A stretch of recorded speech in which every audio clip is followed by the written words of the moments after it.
육신 되신 말씀. 요한복음 1장 1절과 14절의 말씀은 예수님을 어떻게 정의하고 있습니까? 태초부터 계셨던 말씀이 육신이 되어 우리 가운데 거하신 분, 이렇게 정의해 놓고 있죠. 태초부터 계셨던 뭐가요? 말씀이 육신이 되어서 우리 가운데 거하신 분, 그분이 바로 예수님입니다. 신약 성경에서 예수님의 이름을 말씀이 육신이 되신 분이다 라고 부른 사람은 사도 요한밖에 없습니다. 요한은 참 예수님의 가장 사랑받는 제자 중에 한 사람이었죠. 12제자 중에서도요 가장 오래 생존했고요. 그리고 이 사도 요한이 쓴 책이, 성경이 뭐뭐입니까? 요한복음, 요한 1, 2, 3서, 요한계시록, 이렇게 기록을 했죠. 요한이 쓴 이 모든 성경에서 예수님을 말씀이 육체를 입으신 분이다, 이렇게 소개를 하고 있습니다. 그러니까 예수님은 성육신 되신 말씀으로 소개되어지고 있는 거예요. 그러니까 요한이 이 점을 특히 강조했던 이유가 있습니다. 그건 뭐냐면 이 당시 소아시아 초대교회를 엄청나게 흔들었던 이단이 있습니다. 참 교회를 혼란스럽게 만들고 분열시켰던 이단, 오늘날은 신천지가 그러한데 이 당시에 이단 중에서 무서운 이단 중에 하나가 영지주의라는 이단이 있었어요. 근데 이 영지주의가 주장하는 바는 뭐냐면 이 인간의 육체라는 것은 무조건 악하다는 거예요. 이 육체는 무조건 악한데 어떻게 악한 이 몸을 거룩하신 하나님이 입고 이 세상에 오실 수 있겠는가? 그럴 수는 없다. 그럴 리가 없다. 이렇게 주장하는 사람들이 영지주의자입니다. 그러니까 예수님의 성육신을 부인한 거죠. 그러면서 또한 자기들이 주장하는 건 뭐냐? 하나님이 성도들 모두에게 알려주시지 않는 신비한 영적 비밀이 있는데 그 영적 비밀은 자기들만, 영지주의에 소속된 사람들만 알 수 있다라고 주장을 합니다.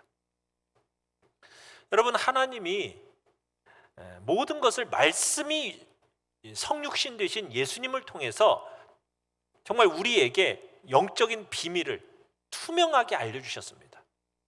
영적인 비밀을 우리에게 모두 예수 그리스도를 통해서 알려주신 거예요.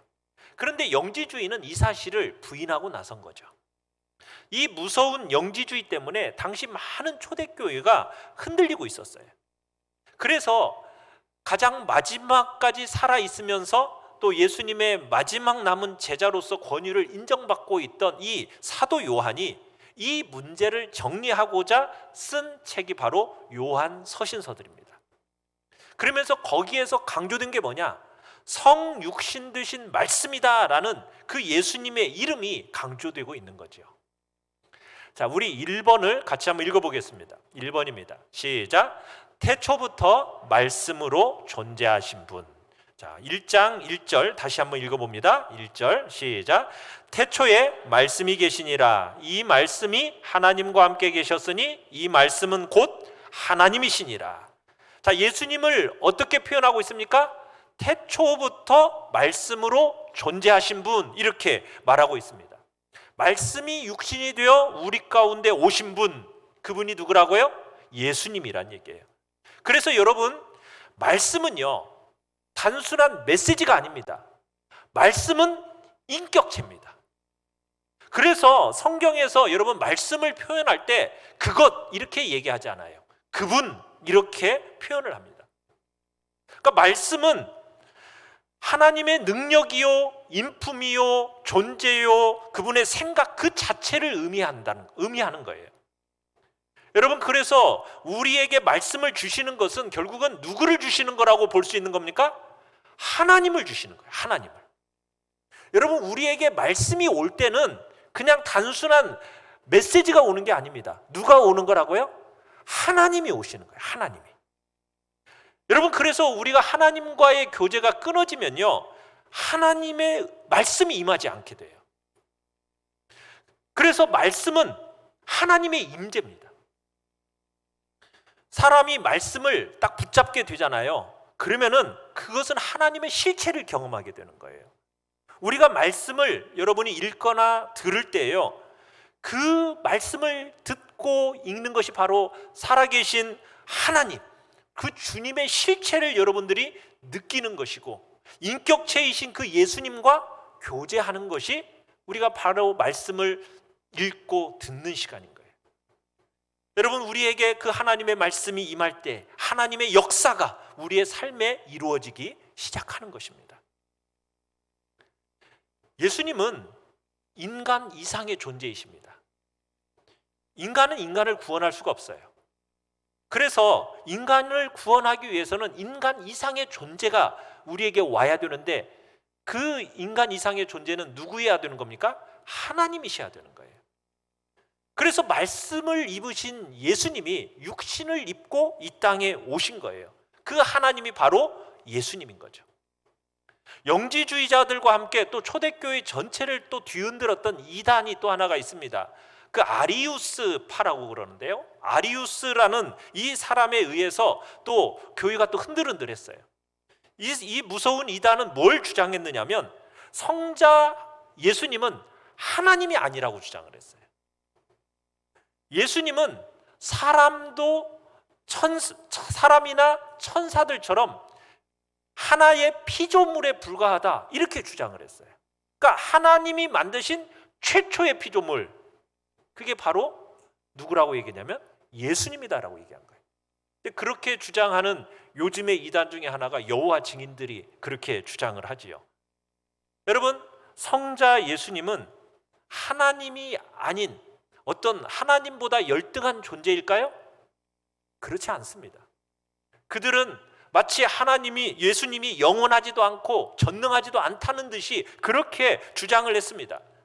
여러분, 그런 아리우스주의의 승계를 이어받은 19세기의 이 독일의 자유주의 신학자들이 예수님을 가리켜서 하나님은 성육신하신 게 아니라 그저 한 위대한 도덕적인 스승이요 성부 하나님께 순종하는 분이다, 이렇게 주장하고 나서는 사람들이 이 시대 속에서 또 그 이야기를 그대로 받아들이는 사람들이 의외로 많습니다.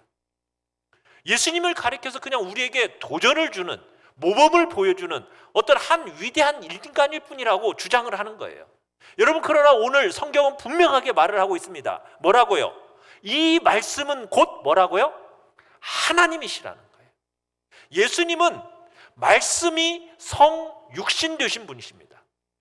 예수님은 단지 한 위대한 인간이 아니에요. 예수님은 바로 하나님이시라는 걸 여러분 인정해야 되는 것입니다. 자, 2번을 같이 한번 읽어보겠습니다. 2번 시작. 성육신 되신 말씀이 우리와 함께 사심. 자, 14절, 1장 14절을 다시 한번 읽어봅니다. 시작. 말씀이 육신이 되어 우리 가운데 거하심에 우리가 그의 영광을 보니 아버지의 독생자의 영광이요 은혜와 진리가 충만하더라. 자, 말씀이 육신이 되어 우리 가운데 거하신 분, 그분이 예수님이다라는데, 이 말을 좀 더 쉽게 설명하자면 이런 말입니다. 여러분, 예수님이 오시기 전에는요, 사람들이 하나님을 알 때 좀 멀리 있는 분, 좀 우리가 알기에 좀 어렴풋하게 그렇게 알게 되었던 분이 하나님이에요. 그런데 예수님이 육체로 이 땅에 오셨을 때 사람들은 하나님을 가까이 알 수 있게 됐어요. 확실하게 알 수 있게 됐습니다. 예수님을 통해서 우리는 하나님이 어떤 분이라는 것을 확실히 알게 된 거예요. 말씀이 인간의 육체를 입으신 분, 그분이 예수님이에요. 여러분, 이 예수님이 오지 않으셨다면, 그래서 주님의 말씀과 행적을 기록한 이 사복음서가 없었더라면요, 우리는 결코 하나님을 그렇게 사실적으로 알지를 못했을 겁니다. 이론적으로만 알았겠죠.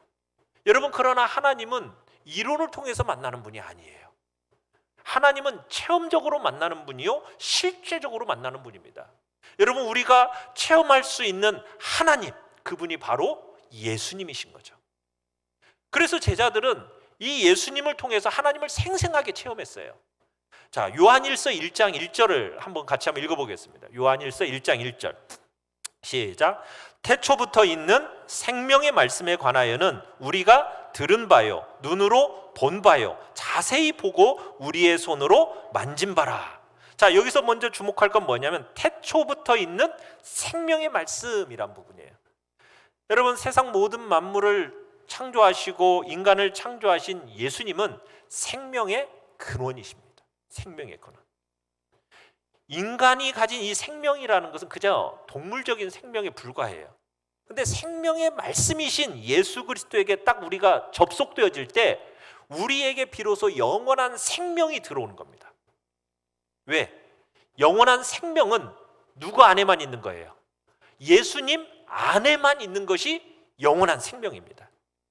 그래서 우리가 예수님을 만나기 전에는요, 살았다고 볼 수가 없어요. 산 게 아니에요.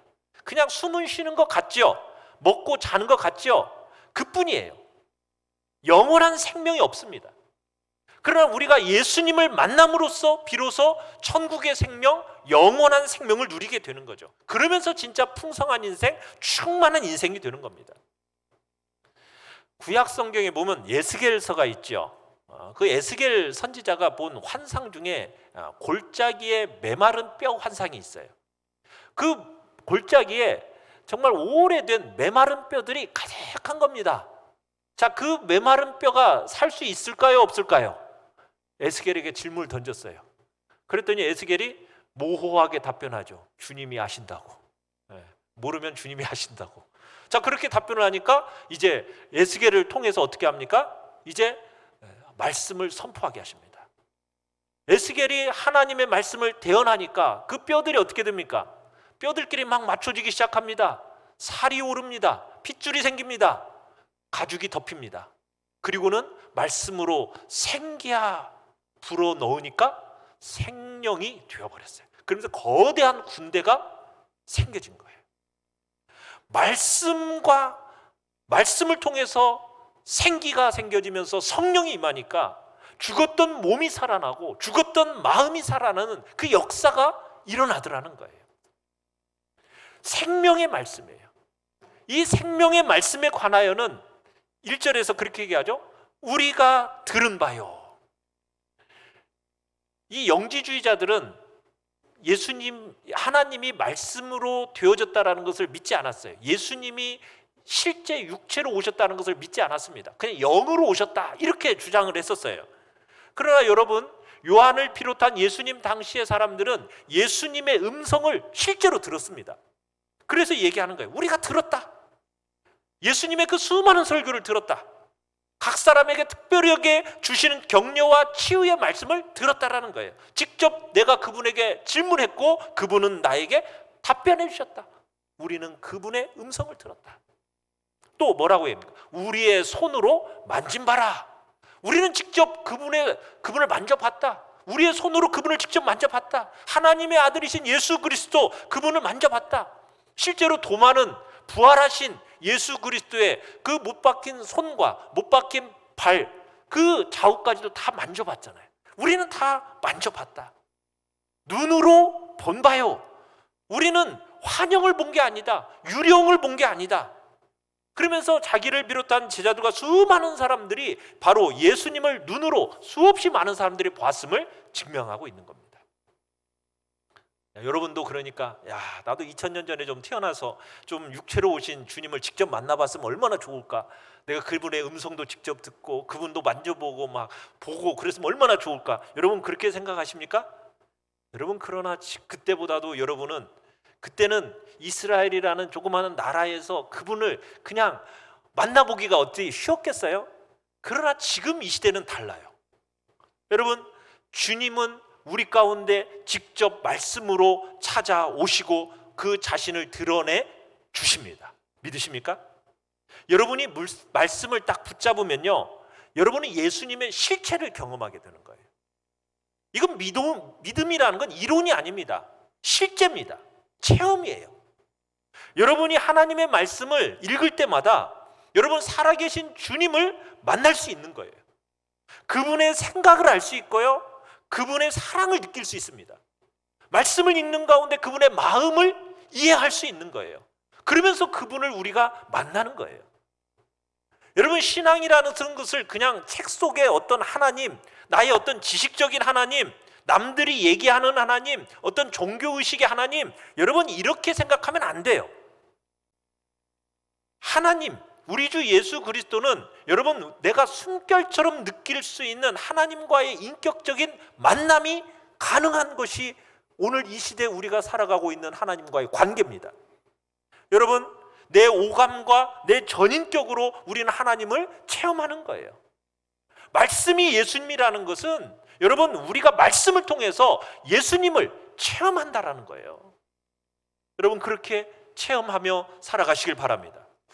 요한복음 1장 14절을 다시 보시면은요, 말씀이신 예수님이 육체를 입으시고 우리 가운데 거하셨다 이렇게 얘기하고 있어요. 여러분 거하셨다라는 단어는 이 성막을 치고 거했다라는 그 말과 같은 뜻이에요.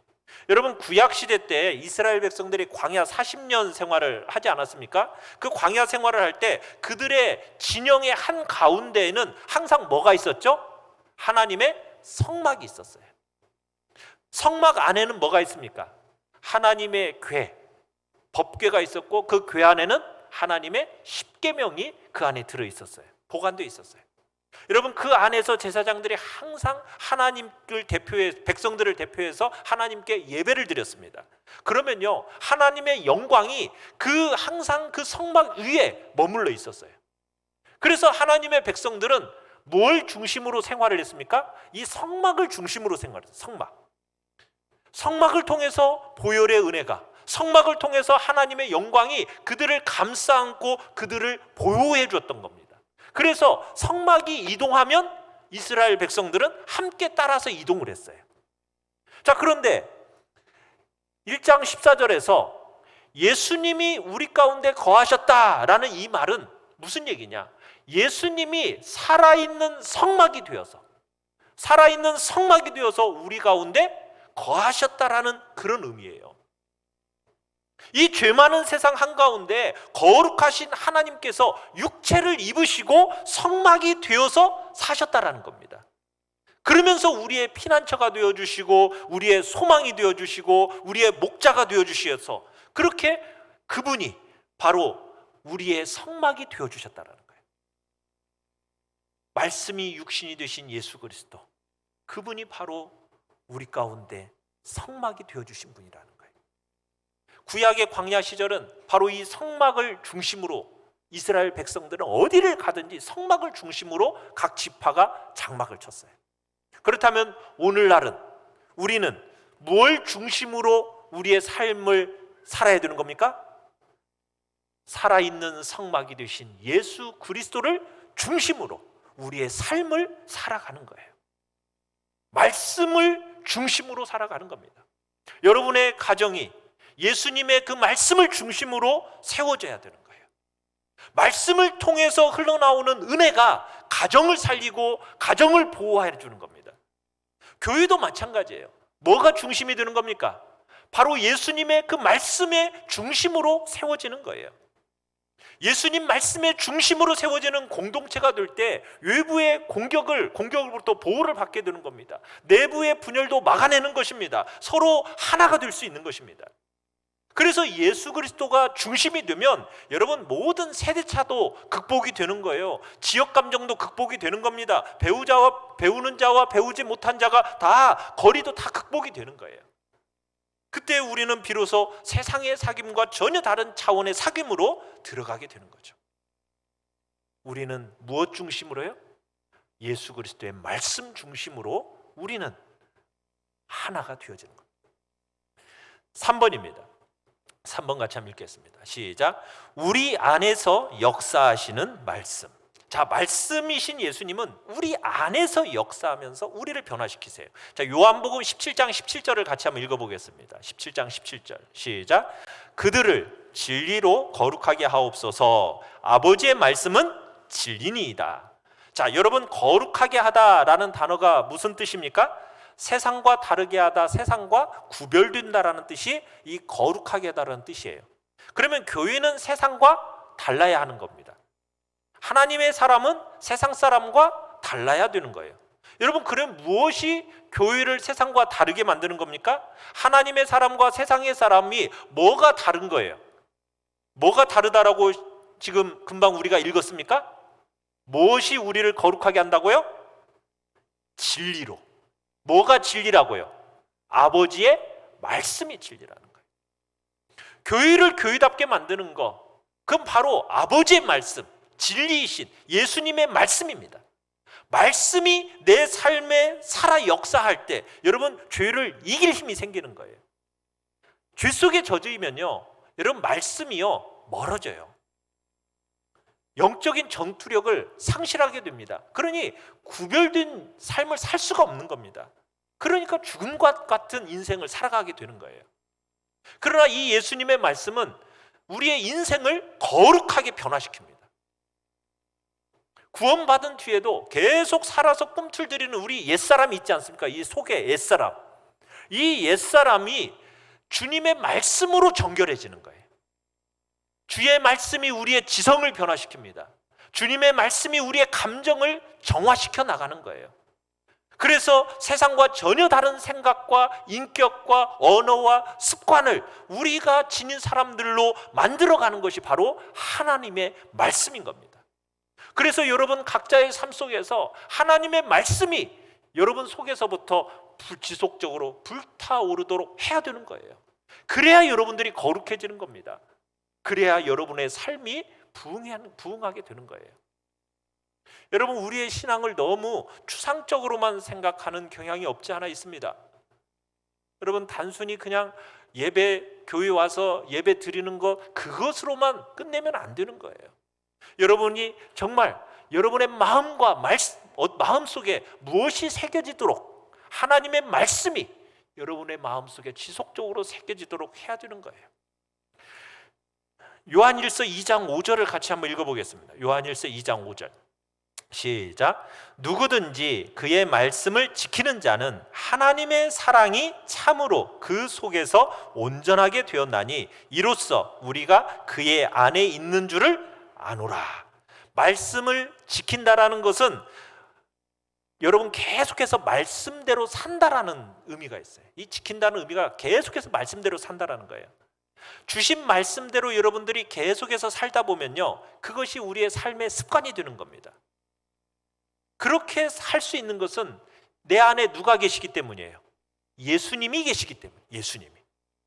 말씀이 성육신이 되신 예수님이 우리 안에 계시면서 우리를 통해서 생각하시는 거예요. 우리를 통해서 움직이시는 거예요. 우리를 통해서 계속해서 말씀하시는 거예요. 구원받은 자와 예수님 사이에 끊임없는 영적인 교제가 있고 영적인 대화가 여러분 항상 살아있는 것, 이게 우리가 믿는 그리스도인의 모습인 겁니다.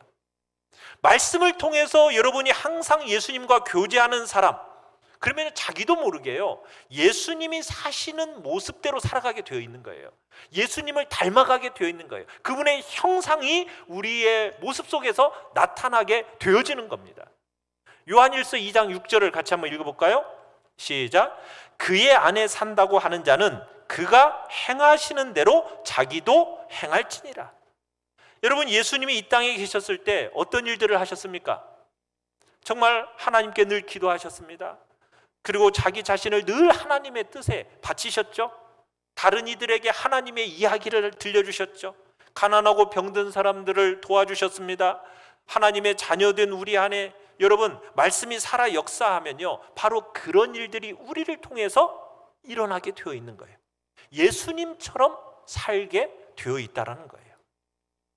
말씀이 성육신이 되신 예수님, 우리 안에 거하시면서 가만히 계시는 게 아니에요. 말씀을 통해서 우리를 통해 개입하고 계십니다. 우리를 다스리시는 거예요. 그렇다면 여러분이 말씀을 거부한다라는 것은 결국 예수님의 다스림을 거부한다는 얘기가 되겠죠. 여러분, 그러면 인생은 파탄나는 겁니다.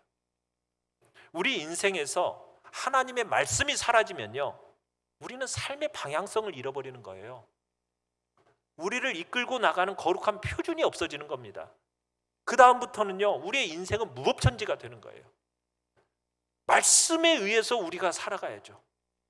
말씀이 사라져버리면 이제는 그러면 죄성대로, 내 욕구대로 막 살게 되는 겁니다. 그러면 그 결과가 어떻게 돼요? 방황이고 파멸이거든요.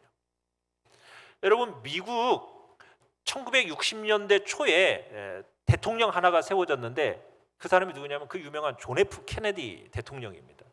근데 이 존 F 케네디가 대통령이 되면서 뭘 실시를 했느냐면 미국에 있는 전국 공립학교에 성경 읽는 거 읽기와 기도 시간을 폐지해 버렸어요. 성경 10계명이 기록되어 있는 액자와 주기도문이 기록되어 있는 액자를 모두 다 없애버렸습니다. 공립학교에서.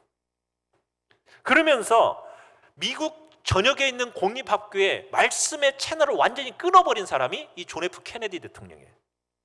여러분, 그 뒤에 이 40년 만에 이 미국 청소년들이 어떻게 되어버렸는지 아십니까? 미국 청소년들이 중고등학교의 학력은 정말 수준 이하로 엄청나게 하락해버립니다. 공립학교에 다니던 모든 이 중고등학교 학생들이 학력 수준이 너무 낮아져 버리게 됐어요. 거기에다가 집단 폭력에, 마약에, 가출에, 성적인 문란한 범죄, 이렇게 천문학적으로 급증해 버리게 된 거예요. 말씀을 몰아내 버리면 우리의 인생과 우리의 사회에 어둠의 물결이 지배하는 게 되는 거예요. 그걸 막을 길이 없는 겁니다. 그래서 시편 119편 105절에 뭐라고 얘기하였습니까? 주의 말씀을 뭐라고 얘기하고 있어요? 주의 말씀은 내 발의 등이요 내 길의 빛이니이다. 하나님의 말씀은 우리의 인생의 방향이요 우리가 따라갈 리더십인 거예요. 그렇기 때문에 여러분들이 끊임없이 하나님의 말씀을 묵상해야 되는 겁니다. 말씀을 기준으로 여러분의 인생을 조정해 나아가야 되는 거예요. 제자 훈련을 하는 분들에게 제가 막 얘기합니다. 성경을 암송하십시오. 그래서 암송시키고 성경을 공부하게 하고 성경을 읽으라고 하죠. 이번에 어성경 하는데 제발 다들 참여하셔서 읽으라고 얘기합니다. 성경 말씀을 들으라고 얘기해요. 그것을 묵상해 내라는 거예요. 끊임없이 묵상하면서 마음에 새기는 작업을 끊임없이 하라고 강조하고 훈련하는 그런 일들을 하는 겁니다. 여러분, 말씀이 여러분의 마음속에 새겨져야 돼요. 풍성하게 새겨져야 돼요. 그래서 제가 강조하지 않습니까? 얼만큼 성경을 읽으라고요? 여러분의 나이만큼 못 읽었으면 신앙 연수만큼이라도 읽어라. 제가 강조하는 거예요. 4번입니다. 시작. 영적 전쟁에서 승리케 하는 말씀. 요한복음과 요한일서에서 예수님을 성육신 되신 말씀이라고 선포했던 이 요한이요, 요한계시록에서는 좀 더 다른 맥락에서 예수님을 말씀이라고 선포하고 있어요. 요한계시록 19장 13절 같이 한번 읽어보겠습니다. 시작. 또 그가 피 뿌린 옷을 입었으니 그 이름은 하나님의 말씀이라 칭하더라. 여기서 피 뿌린 옷을 입었다고 했는데 여러분, 이 피 뿌린 옷에 이 피가 무슨 피일까요? 십자가에서 주님이 흘리셨던 피일까요? 그게 아니에요. 말씀이신 예수님이 어둠의 권세들을 무찌르고 묻히신 적들의 피를 얘기하는 겁니다. 그러니까 말씀이신 예수님이 영적 전쟁의 최후의 승리자시라는 거죠. 여러분, 에베소서 6장에서 하나님의 전신갑주가 나오지 않습니까? 그 전신갑주는 대부분이 다 방어용 무기인데 유일한 공격 무기가 하나 있죠. 그게 뭐예요? 칼이죠. 무슨 칼? 성령의 칼, 말씀의 칼이에요. 하나님의 말씀의 칼입니다. 그러니까 요한계시록에서 최후 심판의 때에 악한 마귀의 권세들을 무너뜨리는 예리한 검으로 소개가 되고 있는 거예요. 말씀으로 세상을 창조하시고 말씀으로 세상을 다스리셨습니다. 이제는 말씀으로 세상 권세를 멸망시키시는 거예요. 주님이 입으신 그 옷에 원수들의 피가 묻어있다는 것은 주님이 말씀의 검으로 원수들을 무찌르셨기 때문에 그 피가 묻어있다는 얘기입니다. 여러분, 이것은 비단 마지막 심판의 날에만 해당되는 게 아닙니다. 주님의 신부된 교회는 마지막이 가까워지면 가까워질수록 더욱 하나님의 말씀을 가까이 해야 되는 거예요. 그래야 우리에게 주신 이 말씀의 검이 날카롭게 벼려져서 정말 어둠의 군대를 물리칠 수 있는 겁니다. 마지막 때가 가까울수록 여러분, 주님의 손에 쓰임받는 교회가 되기를 원한다면 어떤 교회가 돼야 되겠습니까? 말씀이 충만한 교회가 돼야 되는 거예요. 말씀이 충만한 교회. 하나님의 자녀들이 담대하게 하나님의 말씀을 선포하면요, 여러분, 마귀들이 어떻게 돼요? 비명지르면서 쫓겨나가게 되어 있는 겁니다. 여러분의 자녀를 향해서 하나님의 말씀을 선포해 주십시오. 여러분의 자녀들을 누르고 있는 어둠의 권세들이 비명을 지르고 쫓겨나가게 될 것입니다. 여러분 자신을 향해서도 말씀을 선포하십시오. 여러분을 누르고 있던 어둠의 영들이 떠나가 버릴 것입니다. 말씀은 성령의 검이면서 거룩한 빛이에요. 그래서 세상의 어두움을, 악의 세력의 실체를 낱낱이 드러내는 것이 말씀이 하는 일입니다.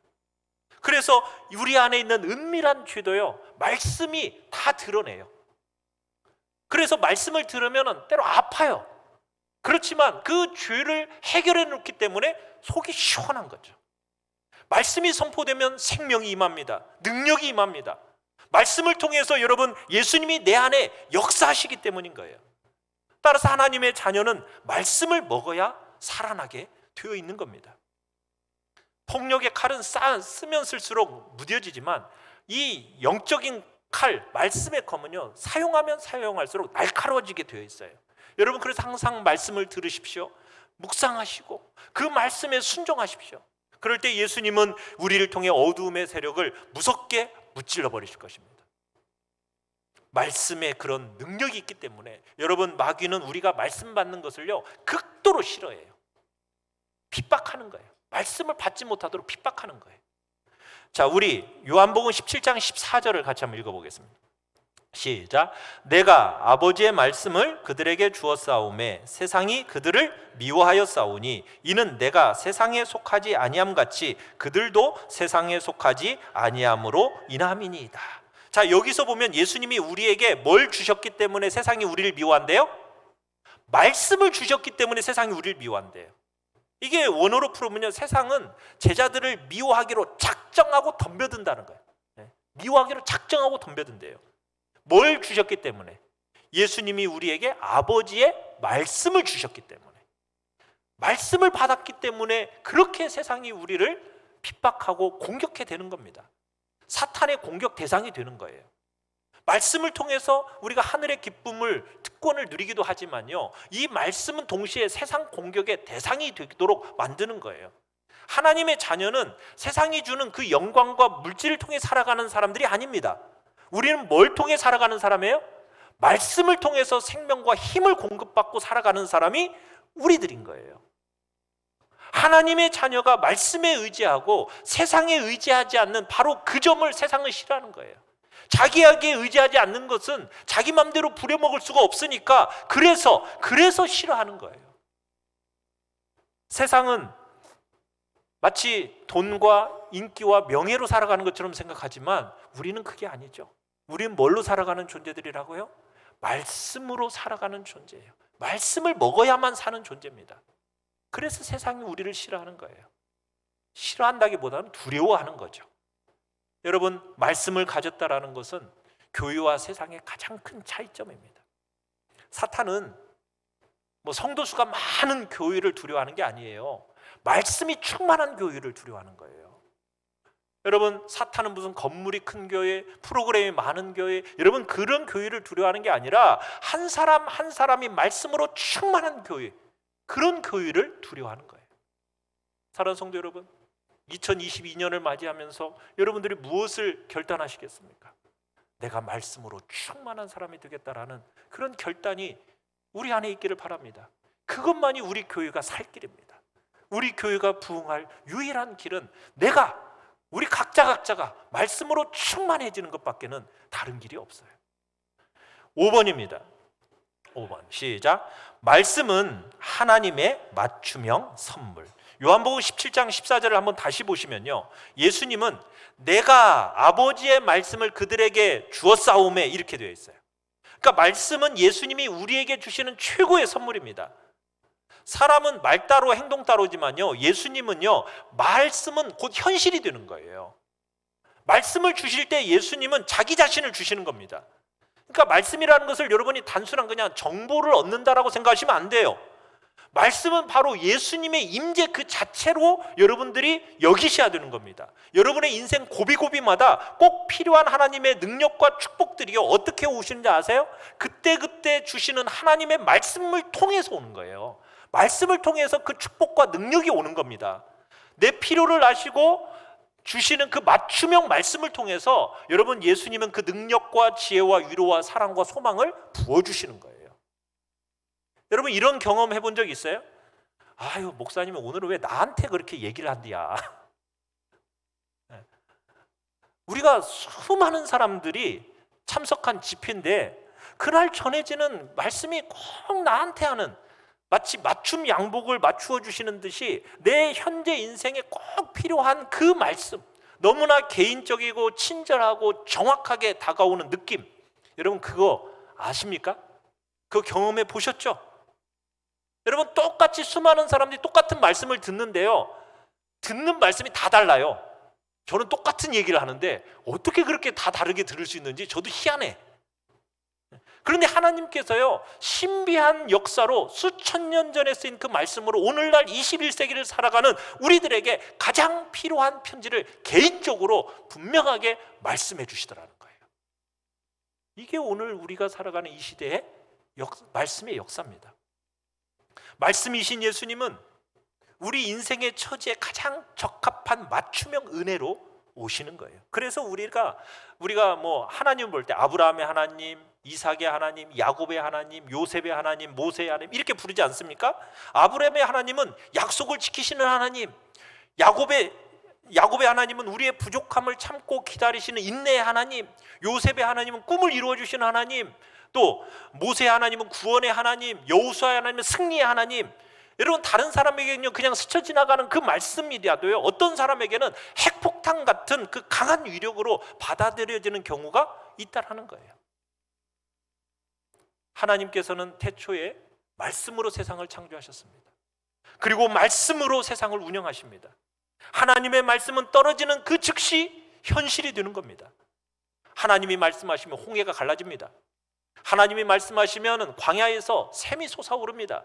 하나님이 말씀하시면 마른 뼈들이 살아나서 거대한 군대가 되어집니다. 예수님이 말씀하시면 물이 변해서 포도주가 됩니다. 예수님이 말씀하시면 그 폭풍우가 잔잔해집니다. 예수님이 말씀하시면 죽었던 나사로가 살아나는 거예요. 말씀이 임하면은 무에서 유가 창조되는 겁니다. 회복과 부흥과 기적이 바로 이 말씀을 통해서 일어나는 거예요. 어떤 절망적인 상황 속에서도 여러분 말씀을 주시면은 우리는 그 말씀을 붙잡고 일어날 수 있는 겁니다. 말씀이 성육신 되신 주님이 역사하시기 때문인 거죠. 여러분, 세상 말은요 들으면 들을수록 우리를 낙담시키고 우리의 마음에 불안을 조성하는 거예요. 그러나 하나님의 말씀, 예수님의 말씀을 들으면 들을수록 신비롭게도 우리의 마음은 평안해지고 담대함이 생기는 것입니다. 사랑하는 성도 여러분, 올 한 해 여러분은 무엇을 결심하셨고 무엇을 소원 삼아서 시작하고 계십니까? 올 한 해 그래, 말씀을 통해서 내가 주님의 임재를 새롭게 체험해 보겠다. 세상을 이길 수 있는 영적인 힘을 내가 공급받아서 정말 말씀의 사람으로서 내가 거듭나겠다라는 그런 복된 결단이 우리 안에 있기를 간절히 축원합니다. 우리 시간 같이 찬양하며 기도하겠습니다.